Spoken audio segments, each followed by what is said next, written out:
Bonjour à toutes et à tous, j'espère que vous allez bien. Je tenais dans un premier temps à vous remercier pour l'accueil que vous avez fait sur la vidéo de Muten Roshi, alias le dieu des arts martiaux. Et avant de continuer cette vidéo, je tenais également à remercier mon partenaire de la chaîne Akime Figurines de m'avoir offert cette superbe figurine Goku Black en Super Saiyan Rosé. Très sincèrement, je viens de le répéter, mais elle est formidable. Il m'avait déjà offert une figurine de Broly en Super Saiyan dans Dragon Ball Super, et très sincèrement, avoir ces deux figurines alors que la vidéo parle justement d'eux, donc littéralement d'eux, ça fait super plaisir. Et d'ailleurs, le cadre qu'il y a juste derrière moi vient également d'Akime Figurines, et comme si ça ne suffisait pas, ils offrent également un booster de cartes Dragon Ball pour chaque commande passée. Les produits sont officiels et sous licence, et de plus, vous profitez de moins 5% de réduction sur toute votre commande grâce à mon code promo Captain5. Bon, je vous parle beaucoup de Dragon Ball, mais ils proposent également d'autres mangas comme One Piece, Naruto, Boruto, et j'en passe. En fait, je vous conseille même carrément d'aller faire un petit tour sur leur site Akime Figurines, tous les liens sont en description. Lorsqu'on parle de Dragon Ball Super, le nom de Goku Black ressort souvent parmi les personnages les plus emblématiques de cette série. Et il est vrai que c'est l'un des meilleurs arcs de Dragon Ball Super, que ce soit scénaristiquement parlant et même en termes d'animation de combat, mais ça me concerne. Que diriez-vous si on comparait la puissance de Goku Black à celle de Broly, qui sortirait vainqueur d'un duel fictif entre ces deux monstres de puissance? Il n'y a pas si longtemps, je vous ai proposé un post dans lequel vous avez pu voter pour le personnage que vous estimez le plus puissant entre Goku Black et Broly. Et vous avez été plus de 500 à voter pour Goku Black et 3400 pour Broly, et dans cette vidéo, nous allons tenter de répondre à votre question, car oui, je ne suis pas seul. Je serai accompagné de Baimon, qui est un ami youtubeur qui propose également des vidéos sur Dragon Ball, notamment avec l'une de ses dernières vidéos qui oppose Broly à Jiren. Pour faire de rapides présentations, il faut savoir que Goku Black a affronté Son Goku et Vegeta en Super Saiyan Blue, ainsi que Trunks en Super Saiyan Rage. Et même si à chaque fois il avait le dessus, il n'est pas rare de voir que Goku Black avait de la difficulté à certains moments, et c'est normal. Il a avoué à Son Goku avoir éliminé Shichi et Son Goten, donc oui, il s'est pris une petite raclée, mais a rapidement repris le dessus sur Son Goku. Pour Vegeta, il s'est pris une fessée sans rien comprendre, puisqu'il demande à Vegeta comment il a pu obtenir tant de puissance en si peu de temps. Mais oui, notre prince des Saiyans adoré lui répond qu'un vrai Saiyan peut se servir de chaque cellule de son corps, tandis que Goku Black n'est qu'un usurpateur. Dans tous les cas, Goku Black a repris le dessus dans tous ses combats, notamment grâce à sa capacité d'adaptation et de progression lors de ses combats. Je pense très honnêtement que Goku Black aurait été plus utile et surtout plus redoutable que Golden Freezer dans l'arc du tournoi du pouvoir. Ce qui est intéressant dans ce duel fictif, c'est de savoir que Goku Black n'est pas immortel, sinon oui, il aurait pu détruire n'importe qui grâce à ses capacités. Maintenant, on va parler de Broly.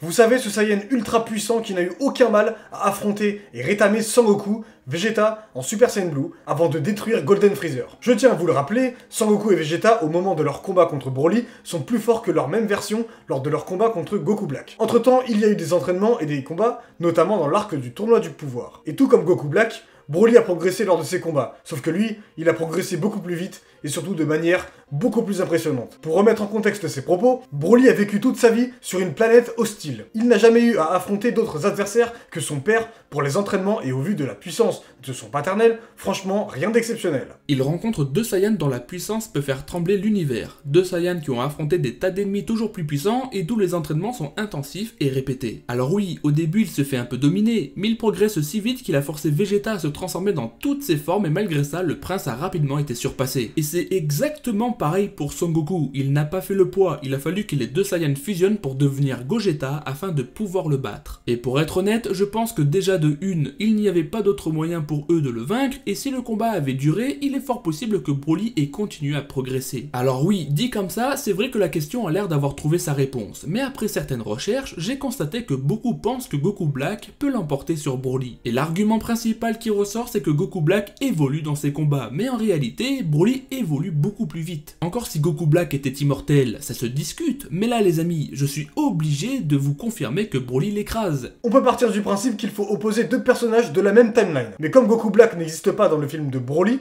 on va imaginer qu'il a survécu. S'il avait survécu, on peut donc imaginer qu'il est resté plus puissant que Son Goku et Vegeta malgré leur entraînement. Car oui, Goku Black évolue plus rapidement qu'eux. Donc on peut supposer que le Goku Black qui affronte Broly est par défaut plus puissant que Son Goku et Vegeta à ce moment-là. Mais pas d'un écart énorme. Est-ce que cela aurait changé quelque chose dans ce combat?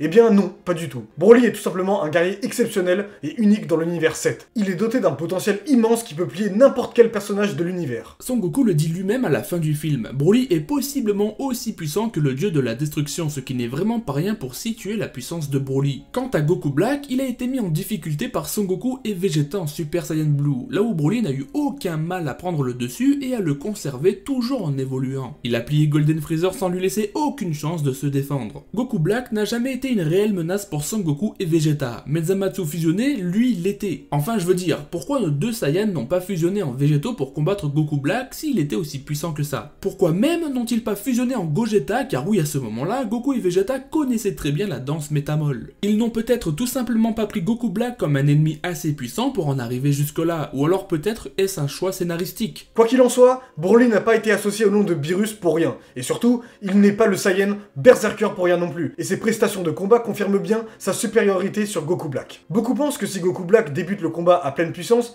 eh bien Broly n'aurait eu aucune chance. Est-ce une possibilité ou pas? Très sincèrement, je pense que non, car pour commencer, Goku Black est arrogant, et puis même si Broly dégage une certaine puissance de par sa prestance, il n'a pas l'air menaçant au premier abord. Si Son Goku et Vegeta ne se sont pas immédiatement transformés en Super Saiyan Blue, c'est qu'ils étaient dans la méconnaissance totale quant à la puissance de Broly. Goku Black aurait très certainement commis la même erreur, c'est-à-dire ne pas prendre Broly au sérieux, ce qui aurait inéluctablement causé sa défaite. Goku Black a certes une capacité d'adaptation et une résistance accrue, mais ça ne peut pas lui assurer une victoire sur Broly. Car comme je vous l'ai dit, même si Goku Black évolue vite, il a pu être mis en difficulté par Vegeta en Super Saiyan Blue, et même Trunks en Super Saiyan Rage. Donc à certains moments, nos Saiyans ont réussi à renverser la situation un court moment, là où contre Broly ça n'a pas été le cas, car une fois que Broly est lancé, il est inarrêtable. Pour ma part, je pense qu'un duel fictif sur Broly et Jiren serait plus équitable, d'où pourquoi la participation de Baemon à cette vidéo était importante, et moi de mon côté, si vous le souhaitez, je peux vous faire une vidéo sur Broly contre Zamasu fusionné. Mais ça, c'est à vous de choisir dans les commentaires.